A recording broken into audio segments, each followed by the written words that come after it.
Hello everyone, welcome back. So our today's topic is related to our previous topic. In the previous class, as we discussed about the nominal GDP and real GDP. So our today's topic is related to that topic only. Today's topic is GDP welfare. GDP means gross domestic welfare. So real GDP is considered as GDP welfare. अगर हम GDP welfare की बात करें तो यहाँ पर जो real GDP हमने पिछले टॉपिक में पढ़ा था उसी को हम जीडीपी वेलफेयर बोलते हैं। अब ये है क्या? Real GDP is considered as index of welfare of the people.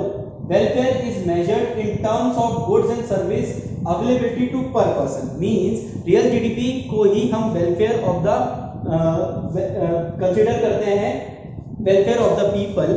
So basically इसका मतलब होता है, इसको हम मेजर करते हैं goods and services provided to people on the basis of availability of goods and services provided to the people. इसी को हम बोलते हैं real GDP welfare. Increase in real GDP means increase in level of output, यानी कि जैसे जैसे real GDP बढ़ेगी इसका मतलब आउटपुट भी बढ़ रहा है। आउटपुट यहाँ पे मतलब है प्रोडक्शन का, ठीक है। Increase in level of production in the economy. Higher output show higher social welfare, यानी कि रियल जीडीपी की जब हम वेलफेयर की बात करते हैं तो जितना ज्यादा प्रोडक्शन यहाँ पर होगा उतना ज्यादा ही लोगों का वेलफेयर होगा। इसी को हम बोलते हैं रियल जीडीपी कंसेप्ट और जीडीपी वेलफेयर कंसेप्ट। ये कंसेप्ट जो है इसके साथ कुछ लिमिटेशंस भी आती हैं, यानी कि आप इसको डीमेरिट्स भी बोल सकते हो इस कंसेप्ट की। तो वो लिमिटेशंस क्या है हम अभी डिस्कस करते हैं। फर्स्ट लिमिटेशन आती है distribution of income. If income is unequal GDP growth fail to reflect social welfare. Example India, ठीक है। तो एग्जांपल इंडिया, तो इंडिया से ही रिलेट करते हैं एग्जांपल को। इंडिया एक ऐसी कंट्री है जहां पर बहुत से लोग ऐसे हैं जिनके पास बहुत सारा पैसा है, लेकिन कुछ लोग ऐसे हैं जिनके पास बिल्कुल भी पैसा नहीं है।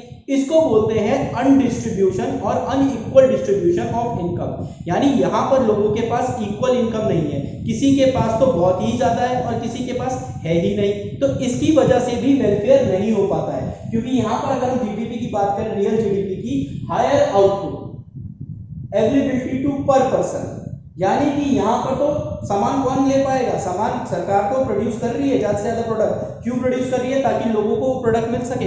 लेकिन जिसके पास पैसा ही नहीं होगा तो वो प्रोडक्ट कैसे खरीदेगा? Due to unequal distribution of income. और जिसके पास बहुत सारा पैसा है वो ज्यादा सामान खरीद लेगा। तो इससे वेलफेयर किसका हुआ? सिर्फ उन्हीं लोगों का जिनके पास पैसा है। Second is composition of GDP. It may not be welfare oriented. Example, increase in production of defense goods cannot directly contribute to welfare. It do indirectly. देखिए, composition of GDP, which means जो gross domestic हमारा product है, ये सिर्फ welfare से related नहीं है। इसमें और बहुत सारे भी आइटम आते हैं। जैसे कि अगर हम बात करें डिफेंस, इंडिया का डिफेंस, हमारा जो बजट बनता है, हमारे जो देश पैसा कमाता है, उसका एक बहुत ही बड़ा मेजर पार्ट डिफेंस में कंट्रीब्यूट होता है। उनकी सैलरी, उनके arms and ammunition, new technology, उनके लिए क्लोथ्स, उनका खाना, बहुत सारी चीज हम किसको देते हैं? आर्मी को देते हैं। वो हमें कुछ प्रोड्यूस करके तो नहीं दे रहा है, लेकिन हमारी क्या कर रहा है? एक तरीके से सेफ्टी कर रहा है, प्रोड्यूस नहीं करके दे रहा है। तो उसका कंट्रीब्यूशन जीडीपी में जीरो है, यानी उससे हम लोगों का वेलफेयर क्या है? डायरेक्टली तो हम जीरो कह सकते हैं, इनडायरेक्टली वो हमारी सेफ्टी कर रहे हैं, ठीक है। लेकिन सेफ्टी से आपको ना तो घर मिल सकता है, ना खाना और ना ही कपड़े, ठीक है। तो एक ये भी पॉइंट हमारे पास आ जाता है कंपोजिशन ऑफ जीडीपी, जिसकी वजह से वेलफेयर नहीं हो पाता है।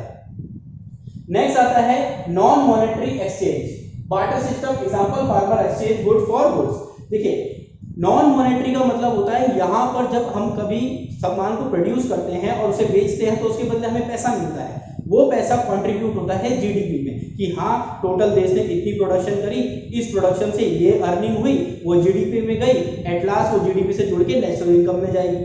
लेकिन अभी भी कुछ ऐसी जगह है जहां पर क्या होता है, फार्मर्स अधिकतर एक क्या करते हैं कि किसी ने गेहूं दे दिए तो उसके बदले उसने चावल खरीद लिया।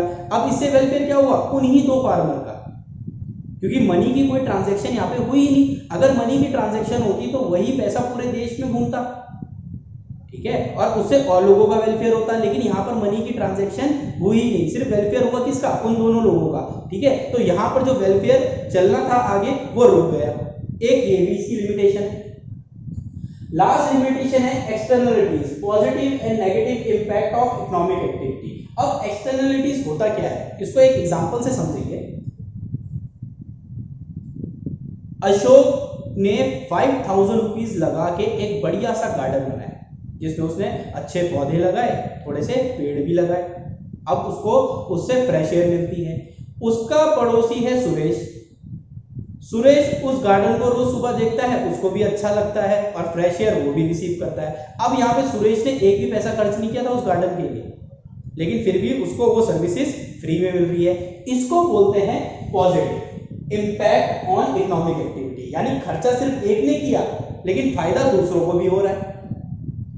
नेगेटिव की बात करें तो बहुत सी ऐसी फैक्ट्रीज हैं जो क्या करती है, केमिकल वेस्ट को नदी में बहा देती है। अब इससे क्या हो रहा है, जो वो प्रोडक्शन करते हैं उससे उनको तो फायदा हो रहा है, लेकिन जो वो केमिकल वेस्ट वाटर में बहा रहे हैं उससे वाटर पोल्यूशन हो रहा है, सोसाइटी का नुकसान हो रहा है। इसे बोलेंगे negative impact of economic activity. यानी कुछ एक्टिविटीज तो हैं जिनसे सोशल वेलफेयर हो रहा है, लेकिन कुछ एक्टिविटीज ऐसी भी हैं जिनसे सोशल वेलफेयर नहीं हो रहा है। तो जो आज का हमारा टॉपिक था वो सोशल वेलफेयर के ऊपर था कि बेसिकली जो जीडीपी वेलफेयर है यानी रियल जीडीपी है, यही सोशल वेलफेयर करती है कंट्री में, और इसकी कुछ लिमिटेशंस भी होती है।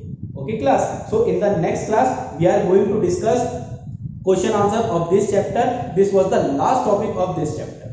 Okay, thank you very much.